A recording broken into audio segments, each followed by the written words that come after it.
Today we are joined by Khomotso Letsatsi, one of the executives of GDDA, here at the New Development Bank annual meeting. So she's going to be taking us through of some of the objectives, as she is one of the thinkers and the leaders and the project managers of the smart city you've been hearing President Ramaphosa talking about. So Khomotso, please take us through. Where is the smart city now?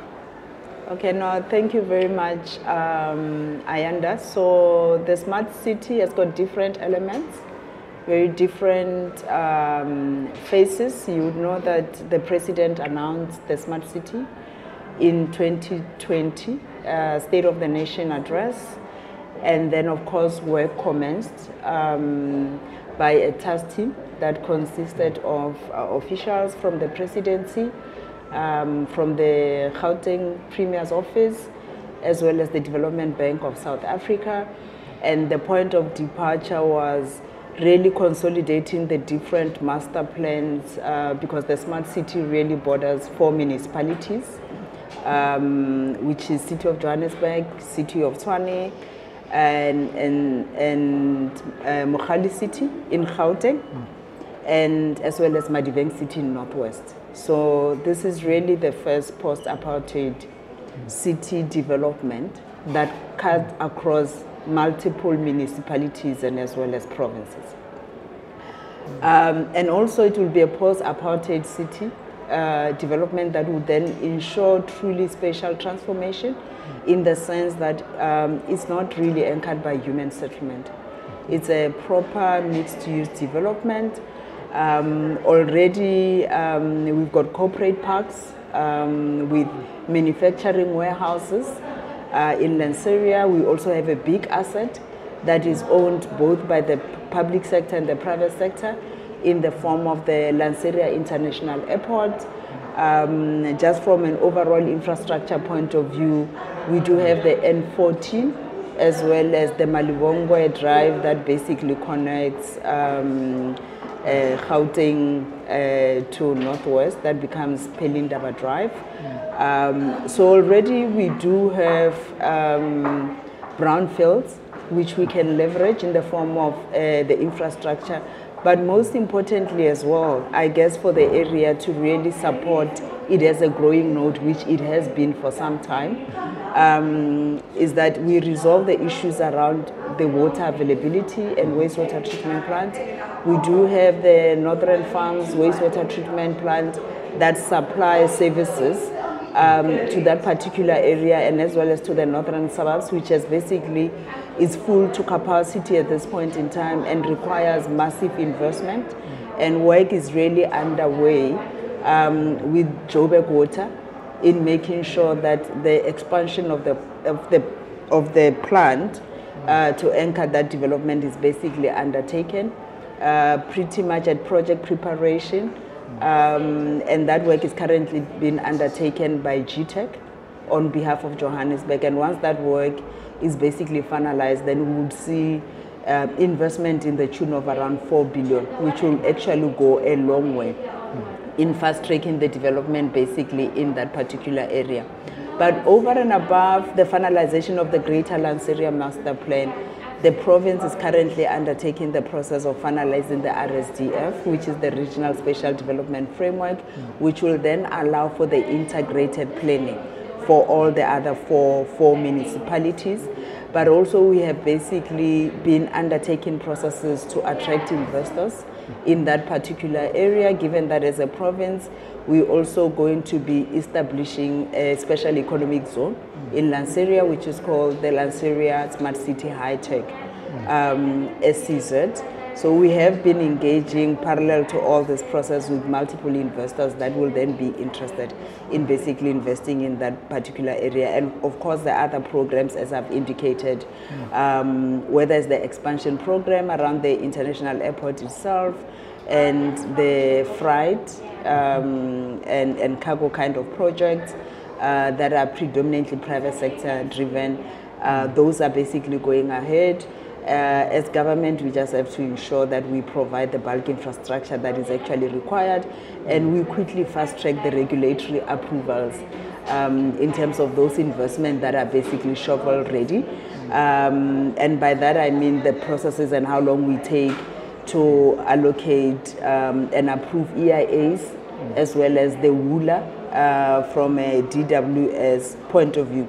So within the next 6 months or so, we should be seeing the first mover projects basically being launched basically around the project itself. But I guess we must also appreciate that for a program of this magnitude, it does take a while in terms of just full execution, but it's a process. So once we hit the ground, I think we should hit it running, given the amount of delays that we've encountered and the planning that has basically been put in place. So, talking about planning, what qualifies this city as a smart city? Is it the kind of infrastructure? Is it the processes? Is it a sustainable city, a green city? Or what's going to happen with the infrastructure of the grid? Still needs to be extended. So, source of energy in that space, what are you thinking about? Yeah, so smart cities basically in their nature, and when we talk about smart cities and people just think it's about ICT, and it's actually far much more than ICT. And some of the elements in your opening, you basically mentioned them. Of course, we would have to use the ICT, Internet of Things, on how we improve in delivering services, basically to our communities. And also just the sustainable way in how we deliver overall infrastructure and how we basically connect with communities that would basically be living in the smart city. And then on the environment side, I think one important aspect that we then have to mention is that Lanseria is a biodiversity sensitive area. We already have a World Heritage Site, which is basically the cradle, and we must comply with the UNESCO principles, basically in terms of that. Not every environment is basically developable, given the environmental sensitivities and that. And even the designs that will then be prescribed for the area will then take into consideration those aspects. So of course issues around high-rising buildings. I mean, we have an airport as well, the density levels as well. Those things will then basically have to be taken into consideration. But also how we provide the security and leverage security to ensure public safety in the area as well. ICT will basically be leveraged. I mean, we do have empirical evidence in terms of how the older cities have basically been developed over time, and with aging infrastructure, how it became very difficult to even maintain and the turnaround times. And so this actually gives us an opportunity with,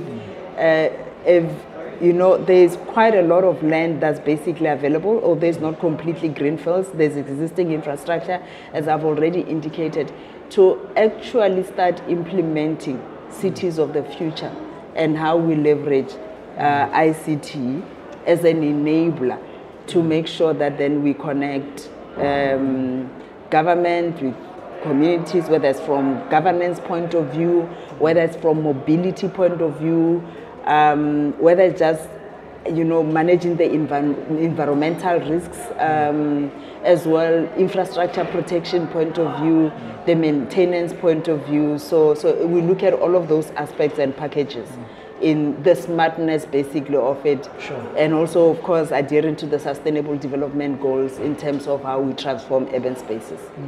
So I would imagine that you would have new forms of building, as you know that with climate change there's quite a lot of thinking and smartness that, as you say, building the city of the future. And how do you balance that with ease of doing business compared to the other cities, getting your licensings on time? How do you deal with such aspects of it? So I guess one amongst the mandate for economic development, one is the provisioning of economic infrastructure, but also processing all the regulatory approvals.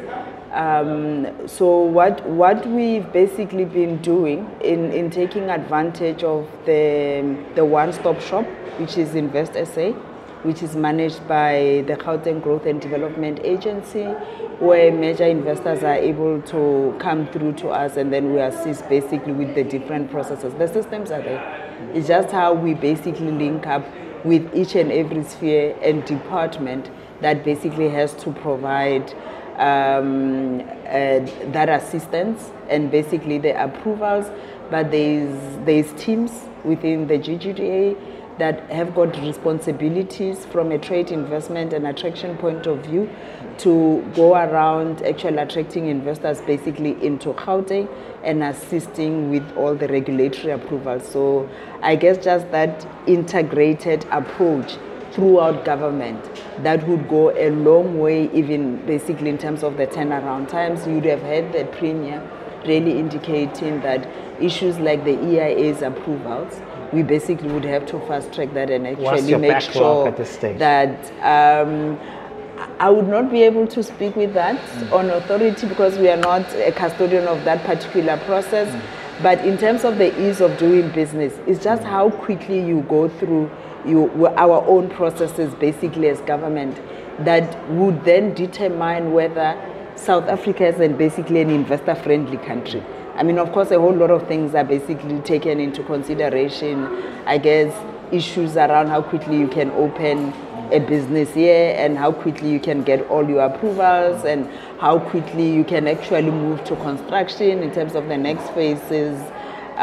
So all of those things are basically taken into consideration. The state of infrastructure basically in the country, whether we can provide electricity, and I guess thanks to the team at ESCOM for basically turning around on issues around load shedding, because those aspects then basically determine where we stand with all the other countries in terms of investment attraction.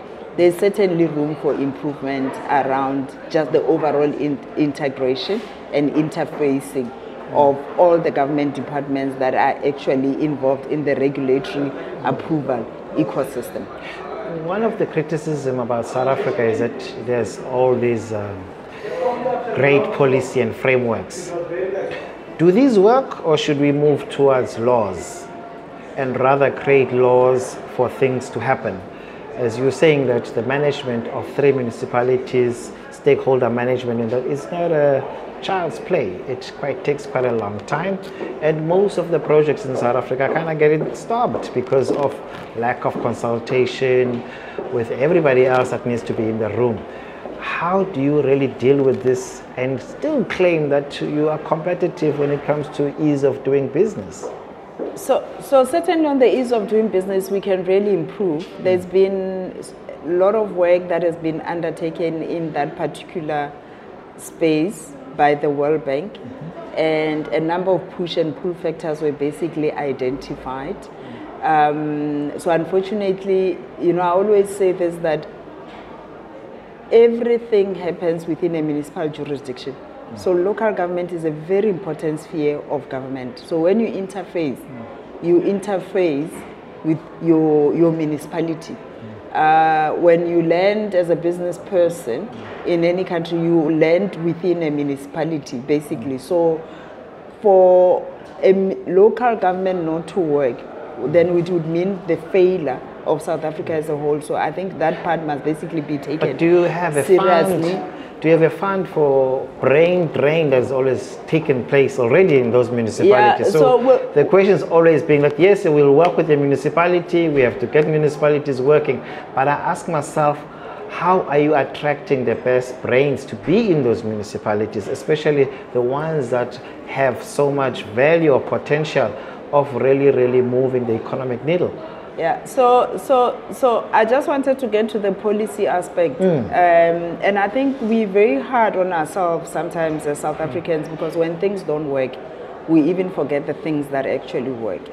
And in my career as a public servant over many years and dealing with credit rating agencies, one of the major aspects that they've always granted us credit on is having very solid institutional arrangements and policy instruments. So that work has basically been done. And my thing is, responding to your issue, laws, policies and that, I don't think we really have issues from a policy point of view. What the biggest problem that we probably have is just the implementation and basically the follow through. And fortunately now we have empirical evidence of about 30 years of this new form of government with policies and basically laws, and where we basically would have failed, probably would not even justify a complete overhaul but theoretically, of policies. Theoretically, you can't really state it as a policy if you haven't measured it, if you can be implementable. So the question is that how do you justify or claim that you have good policies when they're still not implementable 30 years later? No, they are implementable. So we don't throw the baby out with the birhtub. They are implementable, but there's a human aspect to all of. So you can have all of those instruments and frameworks, but there's a human aspect, and there's a lot of moving parts in basically running government. So let's take local government for argument's sake. We do have an MFMA, which is very clear, and a number of pieces of legislation, and that is very clear in terms of the roles and responsibilities of either councils, the administration, in this particular case, accounting officers and that. But what you see, even when you pull the accounting general report, there's a lot of compliance issues and things that basically probably just requires leadership to basically pin down. But what we have seen in Gauteng with the 3 metros, which is City of Johannesburg, Ekurhuleni, and Tshwane, you can see how the whole coalition process and arrangement since 2016 has adversely impacted on those 3 municipalities. And if you think those 3 municipalities basically in the main would carry the economy of Gauteng, and Gauteng contributes about 38% or so to the gross domestic product in the country. So you can't have Gauteng failing. So that's why for me it's always important that in all of these discussions that we have, we must never leave local government alone, because if that sphere of government is not working, then it literally undermines every good program basically upstream that then needs to be implemented, similar to the Lanseria project. As we see it currently, all the infrastructure that must be provided from a constitution point of view, it's an executive authority of local government. Sure. They are responsible to provide the bulk infrastructure, to process and grant land use rights. So that program cannot happen without those councils. So the stability within those councils, it becomes very critical. How do you attract the best talents in those councils, as you say, better leadership in those councils? Is there a plan? Or some years I would understand it's an integration arrangement. Or you work with provincial, national, and as well as those councils.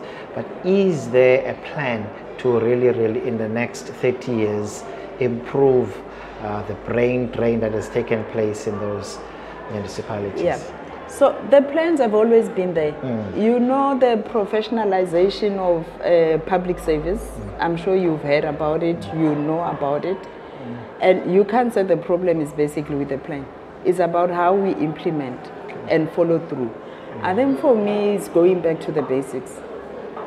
We enforce accountability and ensure there's consequence management. So if you have an entity that has just been getting adverse audit opinion, and then you have the same city manager and CFO for 5 years with that kind of performance, what it tells you is that not that there's no systems there, but you can't keep people that can make sure that they move the needle from a performance point of view in any organization. So it's how we run these organizations, as much as they are public sector organizations, but the principles that we put there, similar to how a board would call a CEO of a big corporate if they don't perform and deliver shareholder value. So I guess those principles, we need to bring them into the public service, and in that way, we should then be able to attract the cream of the crop and those that are able to perform and deliver. So you guys are here optimistically that you can attract new money cheaper money that you can be able to move these projects through?